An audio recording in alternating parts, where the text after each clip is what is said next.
Hello दोस्तों, तो हम लोग फिर सैलरी के थर्ड पार्ट में आज हम लोग थर्ड डिस्कशन कर रहे हैं। सैलरी का थर्ड टॉपिक हम लोग लास्ट 2 वीडियोस में हम लोगों ने सेक्शन 10 डिस्कस किया था। सैलरी में जो एग्जम्पशन पार्ट है वो सेक्शन 10 हम लोगों ने डिस्कस किया था। सेक्शन 10 अभी और है, हम लोग कुछ सेक्शन 10 आज हम लोग डिस्कस करेंगे। सेक्शन 10 एग्जम्पशन सैलरी में जो है तो हम लोग आज डिस्कस कर रहे हैं। सबसे पहला सेक्शन सेक्शन 10 सबसेक्शन 10B हम लोग डिस्कस कर रहे हैं। That's the name is retrenchment compensation. सबसे पहले तो ये रिट्रेचमेंट कंपनसेशन है क्या, तो सिंपल सा कंसेप्ट है कि आपका एम्प्लॉयर आपको ऑर्गेनाइजेशन से रिट्रेच कर दे रहा है, निकाल दे रहा है, नौकरी से निकाल दे रहा है। इट्स ओके, ठीक है, कोई बड़ी बात नहीं है। लेकिन जब वो निकालेगा तो आपको क्या देगा, मुआवजा, कंपनसेशन देगा। तो वो भी कंपनसेशन मुझे कहां से मिल रहा है, एम्प्लॉयर से मिल रहा है। तो वो compensation under section 10 subsection 10B में क्या होगा, एग्जम्प्ट होगा। हाउ मच, कितना एग्जम्प्ट होगा, तो 3 अमाउंट है इसमें भी। आप देख रहे हो 3 अमाउंट है। इस तीनों में जो सबसे लोएस्ट अमाउंट है वो अमाउंट आपके हैंड में एग्जम्प्ट होगा। नंबर 1 पहला कौन सा होगा, तो नंबर 1 फर्स्ट तो हमेशा ही रहता है सर, कौन सा, एक्चुअल अमाउंट जो हमको एम्प्लॉयर हमको दिया।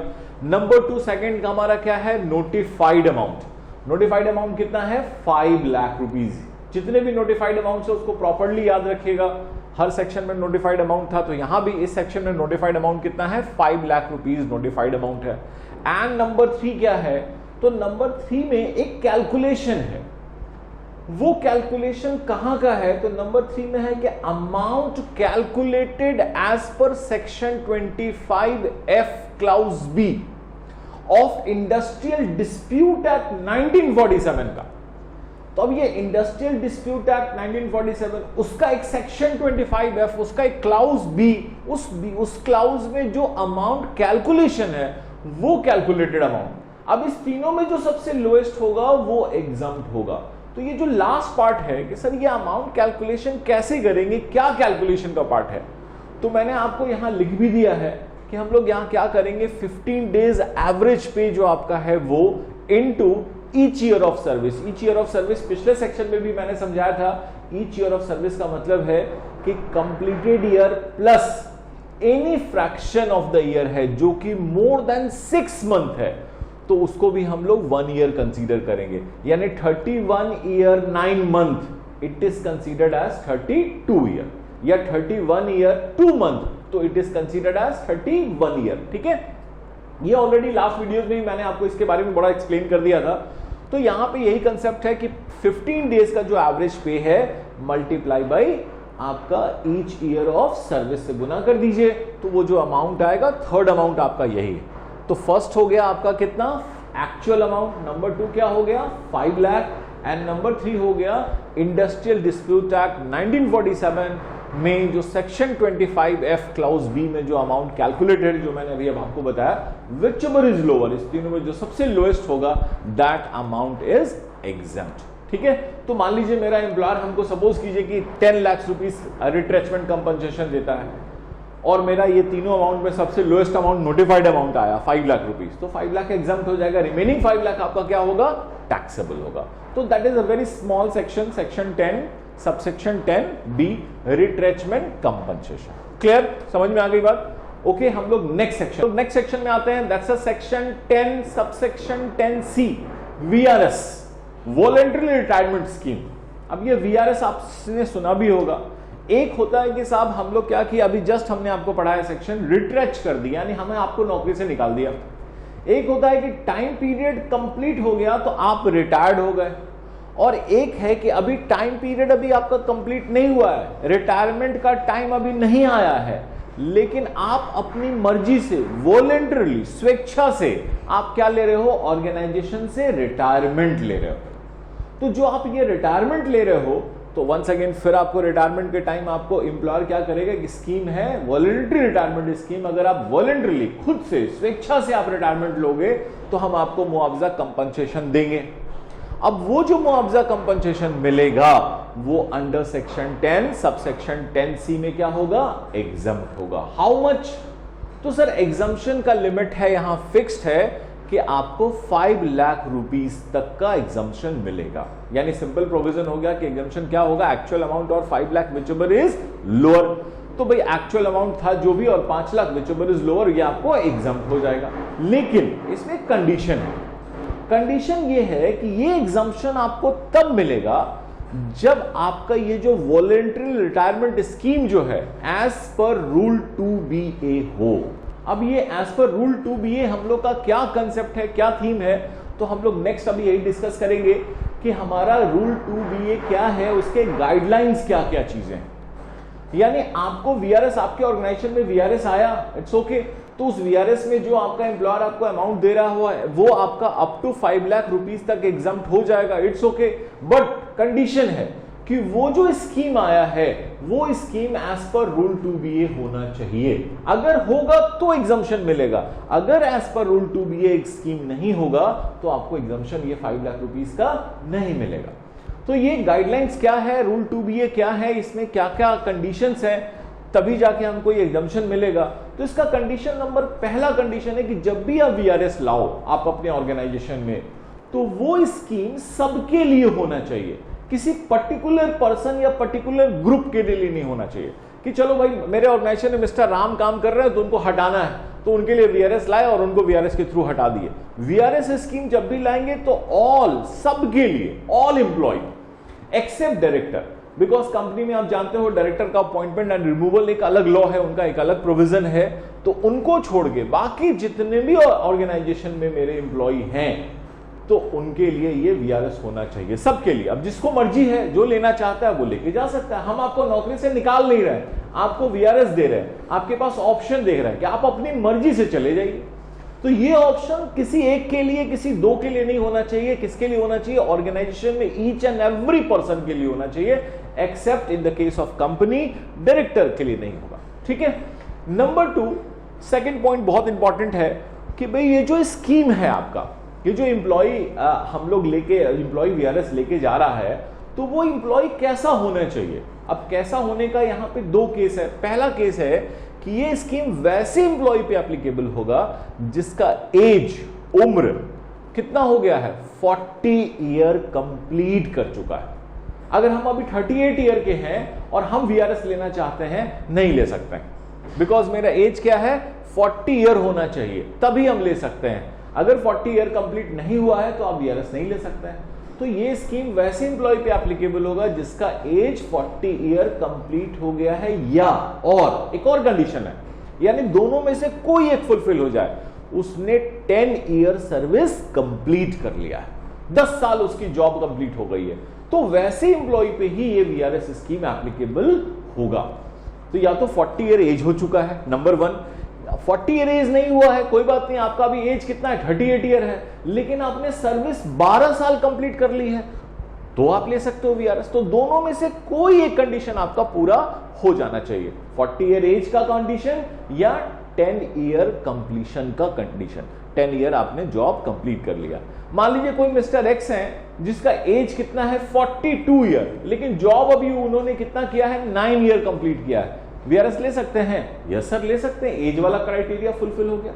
अच्छा, कोई मिस्टर वाई है जिनका एज जो है 38 ईयर के हैं, लेकिन उन्होंने नौकरी कंप्लीट, जितना कितने साल नौकरी कर चुकी, तो 12 साल नौकरी कर चुके, वीआरएस ले सकते हैं? बिल्कुल ले सकते हैं, बिकॉज के सेकंड क्राइटेरिया फुलफिल कर लिए कि उनका एज कितना हो गया है, 12 ईयर हो सॉरी एज नहीं, उनका जो वर्क कंप्लीशन हुआ है वो कितना हुआ है, 12 ईयर हो चुका है। अब एक मिस्टर जेड है जिनका एज 38 ईयर ओल्ड है और जो अभी 8 ईयर ही सर्विस कंप्लीट किए हैं, क्या ये वीआरएस ले सकते हैं? तो नहीं सर, ये वीआरएस नहीं ले सकते हैं, बिकॉज ये दोनों कंडीशन में फॉल नहीं करते हैं। तो एज का कंडीशन है या जॉब कंप्लीशन का कंडीशन है, दोनों में से कोई एक कंडीशन आपको पूरा करना होगा, then you can avail a such benefits. ठीक है।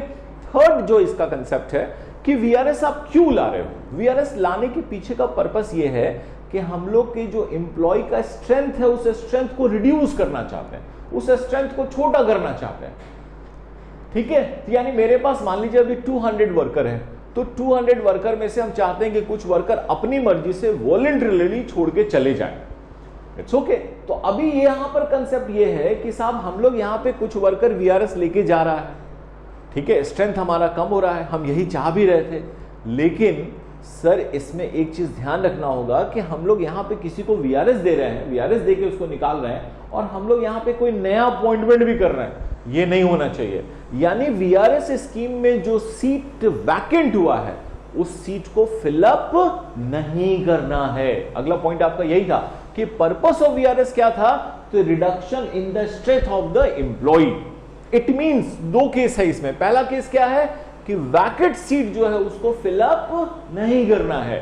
मेरे पास 200 वर्कर थे, 20 वर्कर चले गए, अब कितने वर्कर हो गए 180।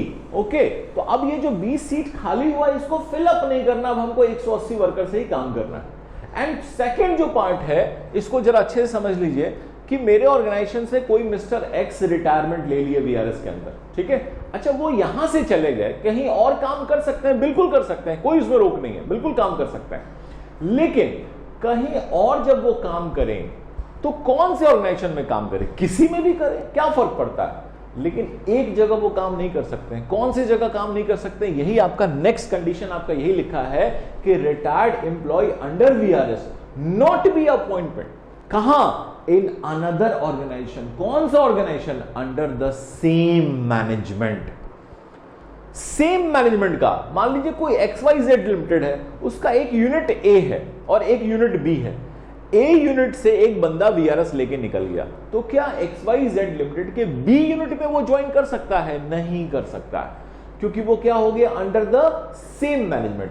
कहीं और जा सकता है, लेकिन एक ही ऑर्गेनाइजेशन से निकला, एक ऑर्गेनाइजेशन से निकल के किसी दूसरे ऑर्गेनाइजेशन में जाएगा, सब्जेक्ट टू कि उस ऑर्गेनाइजेशन का मैनेजमेंट कॉमन नहीं होना चाहिए।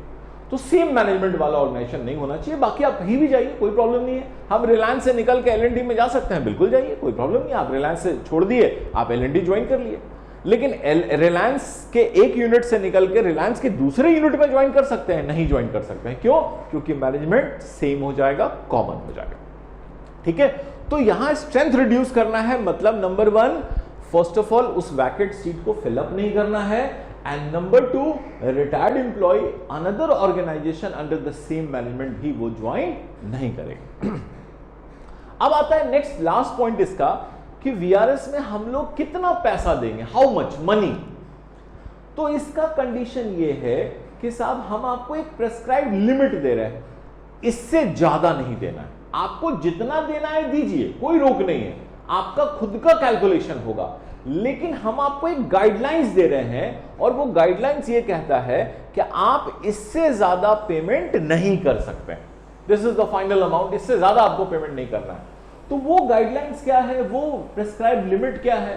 तो इसमें 2 लिमिट है, आपको दिख रहा होगा 2 लिमिट है। इसमें पहला लिमिट क्या है कि आपने जितना साल नौकरी किया, जितने साल आपने जॉब किया, मान लीजिए 12 साल नौकरी की है, 10 साल नौकरी की है, 15 साल आपने नौकरी किया, जितने साल नौकरी किया उतने साल का 3 महीने का सैलरी हम आपको देंगे, 3 मंथ्स का।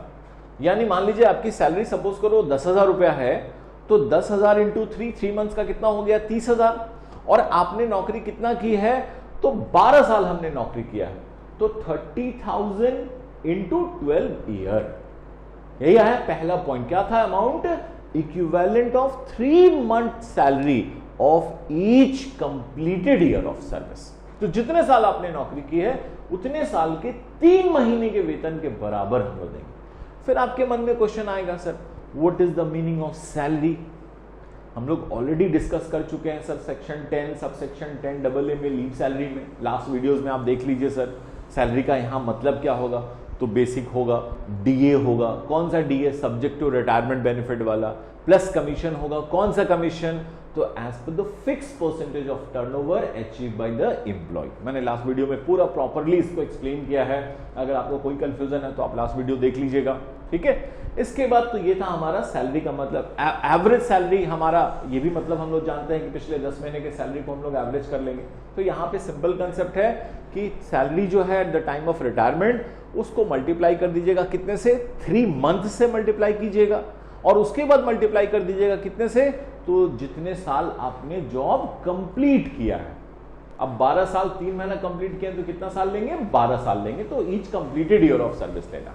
तो ये पहला गाइडलाइंस था।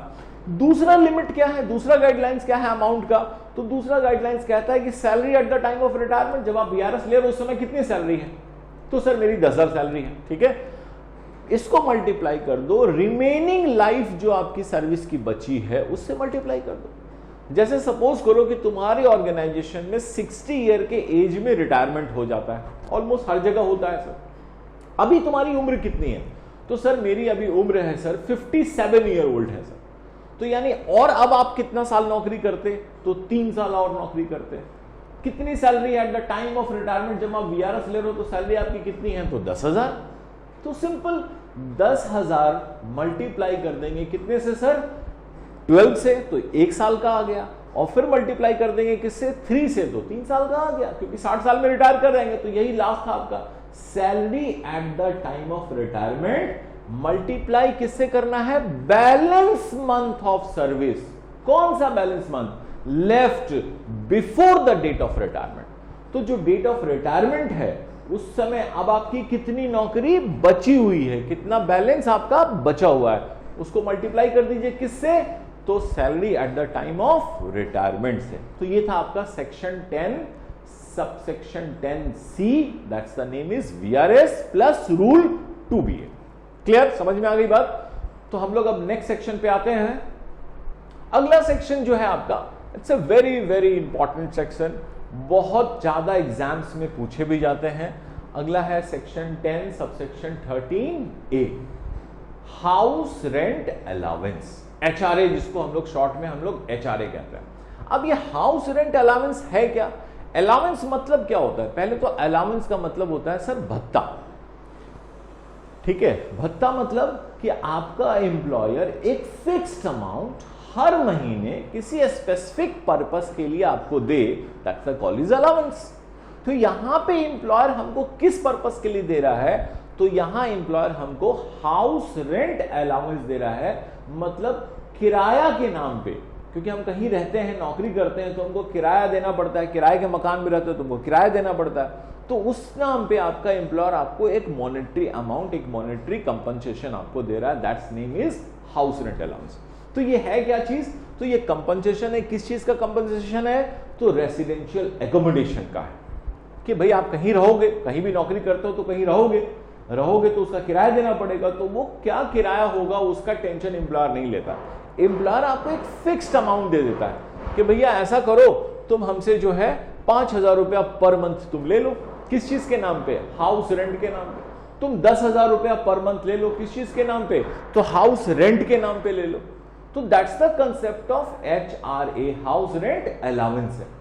तो ये अमाउंट भी हमको एम्प्लॉयर से मिल रहा है, तो ये अमाउंट भी अंडर सेक्शन 10 सबसेक्शन 13A में क्या होगा? एग्जम्प्ट होगा। अब कितना एग्जम्प्ट होगा सर? तो लीस्ट ऑफ द फॉलोइंग, यहां भी लीस्ट ऑफ द फॉलोइंग का कंसेप्ट है।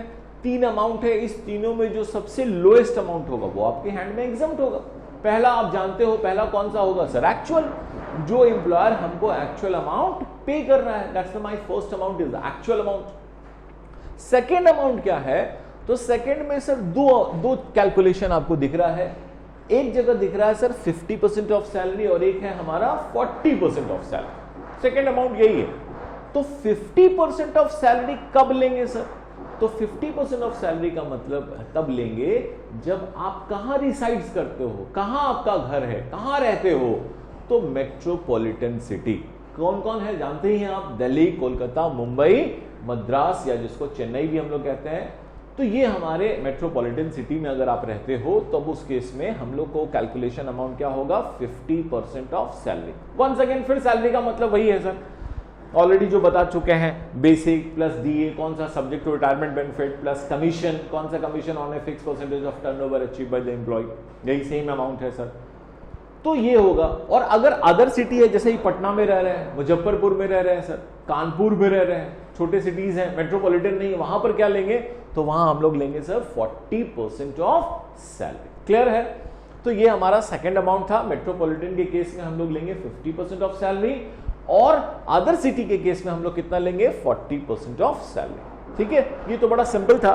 थर्ड केस जो हम लोग का है, तीसरा पार्ट, ये सर क्या कहता है कि rent paid over 10% of salary. तो ये क्या कह रहा है? थर्ड आपका थर्ड कहता है rent paid over 10% of salary. आपका सैलरी 1 लाख है मान लो, तो 1 लाख का 10% कितना हुआ 10,000। और आप किराया कितना देते हो, हम 5,000 रुपया पर मंथ किराया देते हैं सर। तो पूरे साल में आपने कितना किराया पे किया, तो पूरे साल में हमने 60,000 रुपया पे किया। और आपके पूरे साल की सैलरी कितनी थी 1 लाख, तो 1 लाख का 10% कितना हुआ 10,000। तो 10,000 यानी 10% से कितना ज्यादा किराया आपने दिया, तो आपने पूरे साल में कितना किराया दिया है, तो 60,000। 60,000 माइनस 10,000 आया ना। 60,000 कैसे आया, 5,000 पर मंथ के हिसाब से 60,000 और 10% ऑफ सैलरी कितना हो गया 10,000। तो 60,000 माइनस 10,000 कितना हो गया, थर्ड अमाउंट हमारा क्या हो जाएगा 50,000। तो थर्ड अमाउंट आपका यही कहता है कि आपकी जो सैलरी है उस सैलरी के 10% से एक्सेस कितना आपने रेंट पे किया है। तो that's the call sir, third amount आपका यही है, rent paid over 10% of salary. अब इस तीनों अमाउंट में एक्चुअल, दूसरा हो गया 50% या 40% ऑफ सैलरी, और तीसरा हो गया rent paid over 10% of salary. इस तीनों अमाउंट में जो सबसे लोएस्ट अमाउंट है वो आपके हैंड में क्या होगा, एग्जम्प्ट हो जाएगा। दैट्स ऑल, यही था आपका एचआरए। एक चीज आप ध्यान रखिएगा, मैंने लिखा भी है नोट में आपका, जब भी अलावेंस की हम लोग बात करेंगे तो हम लोग एक बेसिक फर्स्ट वीडियो में मैंने आपको बताया था चार्जिंग सेक्शन 15। अब चार्जिंग सेक्शन में हम लोग का सैलरी जो टैक्सेबल होता है वो कैसे टैक्सेबल होता है, तो हम लोग पढ़े हैं ड्यू और रिसिव्ड व्हिचएवर इज अर्लियर। तो एक प्रॉब्लम होगा, जैसे मान लो आप किसी ऑर्गेनाइजेशन में आप 12 महीना काम किए तो आपको सैलरी 12 महीने का मिल गया, ड्यू भी 12 महीने का हो गया, इट्स ओके। लेकिन आप काम किए 12 महीना का और अगर आप एडवांस सैलरी ले लेते हो, सपोज करो आपने 2 महीने का एडवांस सैलरी ले लिया तो 14 महीने की सैलरी मिल गई। अब जब आपको सैलरी मिला 14 महीने का तो उसमें आपको एचआरए या अदर अलाउंस भी मिल गए। तो अब उस केस में तो सर ये देख लीजिए आपको 14 महीने का सैलरी मिल गया। तो अब कैलकुलेशन में ये जो एक्चुअल हम लोग लिखे हैं, एक्चुअल में 12 महीना हम लोग लेंगे कि 14 महीने का लेंगे एचआरए, तो यही नोट में आपका लिखा हुआ है। ये ध्यान रखिएगा इस बात को कि जितने भी अलाउंस का हम लोग कैलकुलेशन करेंगे वो ड्यू बेसिस पे करेंगे, रिसिप्ट बेसिस पे नहीं करेंगे। तो ऑल अलाउंस आर चार्जेबल या जो एग्जम्प्ट होंगे किस बेसिस पे होंगे, तो आपके ड्यू बेसिस पे होंगे। आपको मिला है 14 महीने का, लेकिन यहां कैलकुलेशन में हम लोग कितने महीने का कंसीडर करेंगे, 12 महीने का ही करेंगे। ठीक है, तो जितने भी अलाउंस है वो ऑलवेज आपके ड्यू बेसिस पे कैलकुलेट होता है। नेक्स्ट एक और अलाउंस पे आते हैं हम लोग, सेक्शन 10 सबसेक्शन 14। इसका नाम है स्पेशल अलाउंस। इस स्पेशल अलाउंस में यहां पे 2 पार्ट में आपका स्पेशल अलाउंस है, 2 पार्ट में है। पहला पार्ट है डिपेंड अपॉन एक्चुअल एक्सपेंडिचर और दूसरा पार्ट है does not depend upon actual expenditure. यानी इसका मतलब ये हुआ कि कुछ अलाउंस आपके ऐसे हैं जहां पे हम आपको मान लीजिए पेमेंट कितना किए, सपोज कीजिए 5,000 आपको पेमेंट किए और आपको एक्सपेंडिचर कितना लगा, 4,000 रुपया लगा। जिस पर्पस के लिए मैंने आपको अलाउंस दिया था उस अलाउंस में आपके एक्सपेंडिचर हुए 4,000 और हमने आपको दिया था कितना 5,000, तो एग्जम्प्ट कितना होगा। तो यहां पे प्रोविजन यही है कि एक्चुअल अलाउंस और actual expenditure whichever is lower, यानी जो अलाउंस मिला 5,000 और एक्सपेंडिचर था 4,000, इस दोनों में जो लोएस्ट है, लोअर है, वो आपके हैंड में एग्जम्प्ट हो जाएगा। ये है इसका पहला पार्ट। ठीक है, कि जहां पे आपका अलाउंस आपके एक्चुअल एक्सपेंडिचर पे डिपेंड करता है। आपको मान लीजिए 5,000 हमने अलाउंस दिया और आपका एक्सपेंडिचर 6,000 हुआ है, तब क्या होगा, allowance 5,000 expenditure 6,000 whichever is lower, तो 5,000 यानी आपका अलाउंस फुल्ली एग्जम्प्ट हो जाएगा। तो ये था पहला पार्ट। और सेकेंड पार्ट जो है कि कुछ अलाउंस ऐसे हैं जिसको आपके एक्चुअल एक्सपेंडिचर से कोई मतलब नहीं है, एक फिक्स्ड अमाउंट है, ये फिक्स्ड अमाउंट आपके हैंड में एग्जम्प्ट होगा। ये आपका सेकंड पार्ट है कि does not depend upon actual expenditure, यानी यहां पे फिक्स्ड अमाउंट एग्जम्प्ट होगा। तो पहला वाला जो पार्ट है आपका कि आपके एक्चुअल एक्सपेंडिचर पर डिपेंड करता है, उसमें 6 अलाउंस है। अब ये नाम आपको याद रखना है, ये 6 अलाउंस ऐसे हैं जो आपके एक्चुअल एक्सपेंडिचर और allowance amount whichever is lower, उस बेसिस पे ये क्या होंगे, एग्जाम्प्ट होंगे। इसमें सबसे फेमस आप जानते भी हो, नाम सुने होंगे, जिसका नाम है यूनिफॉर्म अलाउंस।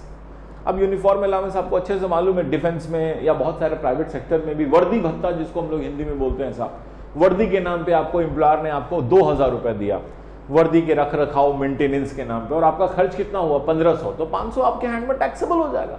2000 और 1500 विचएवर इज लोअर, तो 1500 एग्जाम्प्ट हो गया, 500 आपके हैंड में टैक्सेबल हो जाएगा। क्लियर है, समझ में आई बात। अब 2000 दिया, आपका खर्चा 3000 लग गया, तो 2000 पूरा का पूरा एग्जाम्प्ट हो जाएगा, यानी अलाउंस और actual expenditure whichever is lower, fully exempt, खत्म, 2000 एग्जाम्प्ट। तो यही है। तो इसमें नाम है, सबसे पहला नाम आता है इसमें, आप देखो फर्स्ट नाम क्या है, ट्रांसफर अलाउंस। ये ट्रांसफर अलाउंस क्या है, one city to another city जब आपका ट्रांसफर होता है, अभी भी आप पटना में हो, पटना से शिफ्ट होके आप जा रहे हो कहां, तो आप कलकत्ता जा रहे हो, तो जाने में सर खर्च लगेगा, सर सामान वामान शिफ्ट कराना पड़ेगा, तो आपका एम्प्लॉयर आपको अलाउंस दिया 40,000 रुपीज दिया, तो वहां पे कितना एग्जाम्प्ट होगा, तो ये देखना होगा कि आपको खर्च कितना लगा। अब आपको मान लीजिए 30,000 खर्च लगा, तो 30,000 एग्जाम्प्ट हो जाएगा, 10,000 टैक्सेबल हो जाएगा। खर्च आपको 50,000 लगा, तो पूरा का पूरा ही एग्जाम्प्ट हो जाएगा। ठीक है, तो ये था ट्रांसफर अलाउंस। दूसरा कन्वेंस अलाउंस, भाई ऑफिस के पर्पस में आप कहीं जाते हो, ऑफिस के काम के लिए आप जाते हो, तो आपका एम्प्लॉयर आपको कन्वेंस अलाउंस दे रहा है, भाई जाने आने में खर्च लगता है, ऑफिस के पर्पस के लिए, तो आपको कन्वेंस अलाउंस दे दिया। तो यहां भी वही कहानी है। तीसरा है आपका सर क्या चीज है, यूनिफॉर्म अलाउंस, जो भी हमने आपको बता दिया, यूनिफॉर्म अलाउंस वर्दी भत्ता है। चौथा है डेली अलाउंस, सुना भी होगा ना, TADA सुनते होंगे आप, डेली अलाउंस, जिसमें आपको हम, जैसे आप मेरे ऑफिस के काम से आप हमेशा बाहर रहते हो, तो हमने आपको 100 रुपए या 500 रुपए या 200 रुपया पर डे आपका फिक्स कर दिया, इसमें तुम्हारा ट्रैवलिंग का, जाने आने का प्लस खाने वाने का तुम्हारा हम दे दिए 200 रुपया। अब तुम्हारा खर्च कितना लग रहा है, तुम्हारा खर्च लगा 60 रुपया, 140 रुपया बच गया, तो वो तुम्हारे हैंड में टैक्सेबल हो जाएगा। तुम्हारा खर्च पूरा 200 लग गया, तो पूरी एग्जाम्प्ट हो जाएगा। नेक्स्ट है आपका हेल्पर अलाउंस, इसको हम लोग असिस्टेंस अलाउंस भी कहते हैं, कि भाई तुमको कोई असिस्टेंस चाहिए, हेल्पर चाहिए, तो उसके नाम पे हम तुमको 10,000 रुपए दे दिए कि भाई ये लो 10,000, तुमको जितना हेल्पर रखना है रख लो। अब तुमने 10,000 में तुमने 8,000 का एक हेल्पर रख लिया, 2,000 बचा लिया, तो वो 2,000 तुम्हारे हैंड में टैक्सेबल हो जाएगा, बिकॉज एक्चुअल एक्सपेंडिचर 8,000 है। यही है कहानी इसमें, सिंपल। एंड लास्ट है आपका रिसर्च अलाउंस, कि रिसर्च के लिए आपका एम्प्लॉयर जो है आपको पैसे देता है, ठीक है, कि रिसर्च के नाम पे 30,000 40,000 आपको मंथली आपको एक अलाउंस दे रहे हैं, भाई आप रिसर्च कर रहे हो, आपके बहुत सारे खर्चे होते होंगे, तो रिसर्च के लिए हम आपको 30,000 40,000 रुपीज हम आपको अलाउंस दे रहे हैं। तो अब उसमें आपका कितना खर्चा हुआ, 40,000 आपको मिला, आपको खर्च कितना हुआ, तो मान लीजिए आपका पूरा 40,000 खर्च हो गया या ज्यादा खर्च हो गया, तो पूरा एग्जाम्प्ट हो जाएगा। आपको 40,000 मिला, आपका खर्च कितना हुआ है, तो आपका 25,000 रुपया खर्च हुआ है, तो 15,000 आपके हैंड में क्या हो जाएगा, टैक्सेबल हो जाएगा। तो ये 6 अलाउंस याद रखिएगा इसको, ये डिपेंड करता है आपके एक्चुअल एक्सपेंडिचर पे कि आपने कितना खर्च किया है और अलाउंस कितना मिला है, दोनों में जो लोएस्ट होगा वो आपके हैंड में एग्जाम्प्ट होगा, बैलेंस आपका टैक्सेबल हो जाएगा। एंड सेकेंड पार्ट जो आपका है कि does not depend upon actual expenditure, आपके एक्चुअल एक्सपेंडिचर से उसको कोई मतलब नहीं है, फिक्स्ड अमाउंट आपका एग्जाम्प्ट होगा, जो भी फिक्स्ड अमाउंट है। तो इसमें बहुत लंबी चौड़ी लिस्ट है, तो मैंने सर जो इंपॉर्टेंट पार्ट है मैंने वही लिखा है, मैंने वही आपको दिखाया है, ये ज्यादा इंपॉर्टेंट है। कुछ और भी टॉपिक है तो आप अपने बुक से रेफर कर लेंगे। मैं अभी वीडियो में बहुत टाइम कम होता है, तो मैंने कुछ एक टॉपिक ही इसमें कवर किया है, लेकिन ये जो भी मैंने किया है वो पूरे के पूरे इंपॉर्टेंट है, एग्जाम्स में सबसे ज्यादा पूछे जाते हैं, जिसमें नंबर 1 पहला है चाइल्ड एजुकेशन अलाउंस, कि बच्चे की पढ़ाई के लिए आपका एम्प्लॉयर आपको अलाउंस देता है, बच्चे की पढ़ाई के लिए। अब चाहे आपकी पढ़ाई के लिए कुछ भी दे, उससे कोई मतलब नहीं, खर्चा क्या लग रहा है उससे भी कोई मतलब नहीं, अमाउंट फिक्स कर दिया। Child education allowance per month पर चाइल्ड, मैक्सिमम 2 चाइल्ड, इससे ज्यादा नहीं। कितना अलाउ होगा, कितना एग्जाम्प्ट होगा, 100 रुपीज, 100 रुपीज है पर मंथ पर चाइल्ड, और मैक्सिमम 2 चाइल्ड, बस। अब इसको समझ लो, जैसे मान लीजिए आपके पास एक बच्चा है, तो ठीक है, आपका एम्प्लॉयर आपको 200 रुपए दे रहा है चाइल्ड एजुकेशन के नाम पे, तो 100 रुपीज एग्जाम्प्ट हो जाएगा, 100 रुपीज टैक्सेबल हो जाएगा, फिक्स्ड अमाउंट है। 200 रुपया मिला आपको, 100 रुपया एग्जाम्प्ट हो गया, 100 रुपया टैक्सेबल है। 300 रुपया मिला, एक बच्चा है, 100 रुपया एग्जाम्प्ट हो गया, 200 टैक्सेबल हो गया। अच्छा मान लीजिए 500 रुपया मिला और 2 बच्चे हैं, तो कितना एग्जाम्प्ट होगा, 200 रुपया एग्जाम्प्ट हो जाएगा। 500 पर मंथ मिला है, तो 100 रुपीज पर चाइल्ड, तो 2 बच्चे का 200 एग्जाम्प्ट हो गया, 300 टैक्सेबल हो गया, खत्म। अब मान लीजिए 500 रुपया पर मंथ मिल रहा है 3 बच्चे के लिए, तो भी एग्जाम्पशन कितना मिलेगा? 300 नहीं, 200 रुपया का मिलेगा। यानी मैक्सिमम चाइल्ड के लिमिट है, यहां पे मैक्सिमम 2 चाइल्ड का ही आपको हम एग्जाम्पशन देंगे। तो सिंपल है, फिक्स्ड अमाउंट है, पर चाइल्ड 100 रुपीज पर मंथ। हम आपके हैंड में क्या करेंगे? एग्जाम करेंगे। पर चाइल्ड पर मंथ 100, और मैक्सिमम कितना चाइल्ड? 2 चाइल्ड। सेम कंसेप्ट है हॉस्टल अलाउंस में। अब आपका बच्चा हॉस्टल में रहता है, हॉस्टल में रह के पढ़ाई करता है, तो उसके नाम पे भी आपका एम्प्लॉयर आपके बच्चे को अलाउंस दे रहा है, आपको अलाउंस दे रहा है बच्चे के नाम पे, तो यहां पे फिक्स कर दिया, सेम प्रोविजन है, बस अमाउंट कितना है? 300 रुपीज कर दिया। पर child per month 300 rupees, maximum 2 child. Child education में 100 था, हॉस्टल में कितना है? 300 रुपीज। नेक्स्ट आपका अलाउंस जो है ये कन्वेंस अलाउंस। ये कन्वेंस अलाउंस जो है फॉर ऑफिस पर्पस नहीं है, ये है घर से ऑफिस और ऑफिस से घर आने जाने के लिए। क्योंकि आप ऑफिस से घर और घर से ऑफिस आने जाते हो तो आपको भी गाड़ी, टैक्सी, बस कुछ भी लगता है, ट्रेन, तो उसके नाम पे एम्प्लॉयर आपको अलाउंस देता है। तो वो अलाउंस क्या होगा? एग्जम्प्ट होगा। कितना? तो इसमें 2 पार्ट है। पहला पार्ट है कि आप कैसे एम्प्लॉय हो, हैंडीकैप्ड हो कि नॉर्मल हो। तो सर नॉर्मल है, हैंडीकैप्ड नहीं है, तो इस केस में अगर आपका एम्प्लॉयर कन्वेंस के नाम को आपको 1 रुपया भी अगर देता है तो वो पूरा का पूरा टैक्सेबल होगा, क्योंकि नॉर्मल एम्प्लॉय के लिए कोई एग्जम्पशन नहीं है। लेकिन अगर आप हैंडीकैप्ड एम्प्लॉय हैं तब उस केस में आपको कितना एग्जम्पशन होगा? 3200, 3200 रुपया पर मंथ आपको कन्वेंस अलाउंस क्या होगा? एग्जाम्प्ट होगा। आपका एम्प्लॉयर कन्वेंस के नाम पे आपको 4000 रुपया दिया है और हैंडीकैप्ड एम्प्लॉय हैं आप, तो कितना एग्जाम्पशन होगा? 3200 एग्जाम्प्ट हो गया, 800 टैक्सेबल होगा। और अगर आप हैंडीकैप्ड नहीं है तो पूरा का पूरा 4000 टैक्सेबल हो जाएगा, बिकॉज हैंडीकैप्ड एम्प्लॉय को ही एग्जाम्पशन मिलेगा, नॉर्मल एम्प्लॉय को कन्वेंस अलाउंस का एग्जाम्पशन नहीं मिलेगा। ठीक है, क्लियर है? नेक्स्ट फोर्थ, एक लास्ट मैं बता रहा हूं, ये ट्रांसपोर्ट ऑर्गेनाइजेशन में काम करने वाले एम्प्लॉय के लिए। जैसे आप बस चलाते हैं, ठीक है, आप रेलवेज में काम करते हैं, बसेस आप चला रहे हो या टैक्सीज चला रहे हो या ट्रांसपोर्ट सेक्टर, ट्रक चलाते हो, तो ये ट्रांसपोर्ट सेक्टर में काम करते हो तो आपको भी हम एक अलाउंस देते हैं। अब जैसे ट्रांसपोर्ट सेक्टर में काम करते हो तो 2 बजेगा, लंच टाइम होगा, तो वो क्या करेगा? बस को रोक देगा और घर जाके खाना खाने जाएगा, तो वहीं पे खाना खाएगा सर, उसको खर्च लगेगा। तो इन सब चीजों के लिए अब जैसे मान लीजिए शाम में 5 बजे आपकी ड्यूटी खत्म हो जाती है, अब जाम लगा हुआ है, शाम में 5 बजे आपकी बस फंसी हुई है, तो आप क्या करेंगे? बस को साइड करके सर बस छोड़ के ऑटो पकड़ के आप अपने घर चले जाएंगे? नहीं सर, आपको बस तो अपने डिपो तक पहुंचाना होगा। अब आपको चाहे जितना रात हो जाए, जितना लेट हो जाए, आपकी ड्यूटी तो तभी कंप्लीट मानी जाएगी। तो उस केस में हम आपको इसके लिए कंपनसेशन देते हैं, किसको? ट्रांसपोर्ट ऑर्गेनाइजेशन में काम करने वाले जो वर्कर हैं, एम्प्लॉय हैं, उनको। तो वो कितना एग्जम्प्ट होगा?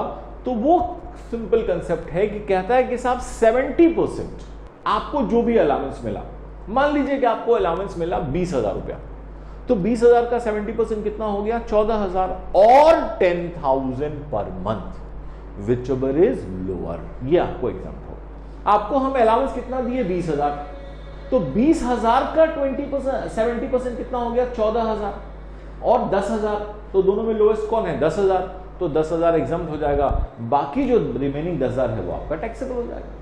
तो यहां पे यही है कि अलाउंस का 70% और 10,000 rupees, which ever is lower, ये आपके हैंड में एग्जाम्प्ट होगा। तो this is a special allowance, section 10 subsection 14। 2 part है इसका, कि एक पार्ट है कि भाई आपके एक्चुअल एक्सपेंडिचर पे डिपेंड करता है, और एक पार्ट है आपके एक्चुअल एक्सपेंडिचर पे डिपेंड नहीं करता है, फिक्स्ड अमाउंट जो है वो आपका एग्जाम्प्ट होगा। क्लियर है?